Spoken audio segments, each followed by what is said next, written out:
Ruhi jail में सुकून के पति से मिलने जाती है और उसे सुकून की फोटो दिखाकर पूछती है, क्या आप इन्हें जानते हैं? सुकून का पति कहता है, ये मेरी पत्नी थी, मैंने इसे मार दिया था और इसी की सज़ा मुझे मिल रही है।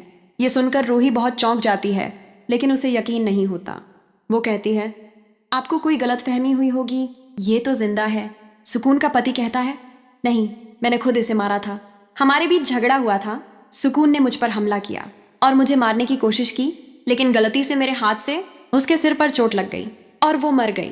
रूही को अब यह समझ आता है कि सुकून एक भटकती हुई आत्मा है। रूही कहती है, मुझे किसी भी तरह नाहर जी को सुकून से बचाना होगा। लेकिन सुकून घर आ जाती है और नाहर से कहती है, अब हमें जल्दी से शादी करनी होगी। सुकून मन ही मन कहती है, रूही के घर आने से पहले किसी भी तरह मुझे नाहर से शादी करनी होगी। अगर एक बार मेरी नाहर से शादी हो गई तो फिर कोई भी हमें अलग नहीं कर पाएगा। रूही सारे सबूत लेकर जल्दी से घर आने की कोशिश करती है। दूसरी ओर सुकून और नाहर मंडप पर बैठ चुके हैं। दादी ये देखकर बहुत खुश होती है और मन में कहती है, बस एक बार सुकून और नाहर की शादी हो जाए, उसके बाद रूही से हमेशा के लिए छुटकारा मिल जाएगा। रास्ते में रूही को वही बाबा फिर से मिलते हैं। बाबा कहते हैं, बेटी तुम्हें जल्दी करना होगा, तुम्हारी सबसे बड़ी परीक्षा यही है। बाबा रूही को एक तावीज़ देते हैं और कहते हैं, ये तुम्हारे काम आएगा। जब तुम्हारी बात का कोई विश्वास नहीं करेगा तब ये तावीज़ उसी व्यक्ति को पहनाना जिससे तुम बहुत प्यार करती हो। ये कहकर बाबा वहां से चले जाते हैं। दूसरी तरफ नाहर सुकून की मांग भरने ही वाला होता है। तभी रूही घर पर आ जाती है और जोर से चिल्लाती है। रूही की आवाज़ सुनकर नाहर रुक जाता है। सुकून बहुत घबरा जाती है और कहती है, नाहर तुम रूही की किसी भी बात का विश्वास मत करना, वो मुझे तुमसे दूर करना चाहती है। दादी भी कहती हैं, अब क्यों आई हो इस घर में, चली जाओ इस घर से। नाहर और सुकून की शादी अब कोई नहीं रोक सकता।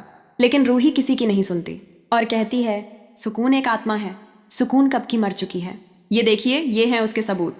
सोनी जब सुकून की फोटो और डेथ सर्टिफिकेट देखती है तो बहुत चौंक जाती है। दादी फोटो छीन कर देखती हैं, उनके भी होश उड़ जाते हैं और उन्हें भी यकीन हो जाता है कि सुकून सच में एक आत्मा है।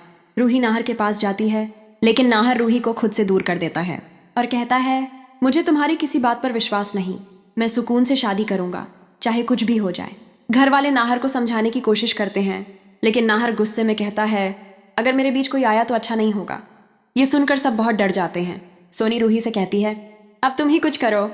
तब रूही बाबा का दिया हुआ तावीज़ निकालती है और कहती है, मुझे ये तावीज़ नाहर जी को पहनाना होगा, तभी वो सुकून के वश से निकल पाएंगे। लेकिन सुकून तावीज़ देख लेती है और नाहर से कहती है, नाहर चाहे कुछ भी हो जाए तुम ये तावीज़ नहीं पहनोगे। रूही भी ठान लेती है कि वो नाहर को तावीज़ पहना कर रहेगी और सुकून को घर से बाहर निकाल देगी। नाहर के मन में एक पल के लिए रूही की बातें घूमने लगती हैं। वो सोचता है, क्या सच में सुकून एक आत्मा हो सकती है? लेकिन सुकून तुरंत अपना चेहरा बदल लेती है और कहती है, देखो नाहर, रूही हमें अलग करने आई है, लेकिन अब बहुत देर हो चुकी है। तभी कमरे की लाइटें टिमटिमाने लगती हैं और चारों ओर ठंडी हवा चलने लगती है। सब घर वाले डर जाते हैं। दादी कहती हैं, ये क्या हो रहा है? सुकून का चेहरा अचानक बदलने लगता है, उसकी आंखें लाल हो जाती हैं और वो चिल्लाकर कहती है, जिसने भी मेरी शादी रोकी मैं उसे खत्म कर दूंगी। रूही कहती है, अब बहुत हो गया सुकून, तुम्हारा खेल खत्म। अब देखो, ये तावीज़ तुम्हें खत्म कर देगा। सुकून चीखते हुए पीछे हटती है और कहती है, नहीं रूही, ये मत करना। लेकिन रूही नाहर के गले में तावीज़ पहना देती है। तावीज़ पहनते ही नाहर जमीन पर गिर जाता है और सुकून दर्द से चिल्लाने लगती है जैसे वो आग में जल रही हो। सब घर वाले घबरा जाते हैं और नाहर के पास दौड़ते हैं।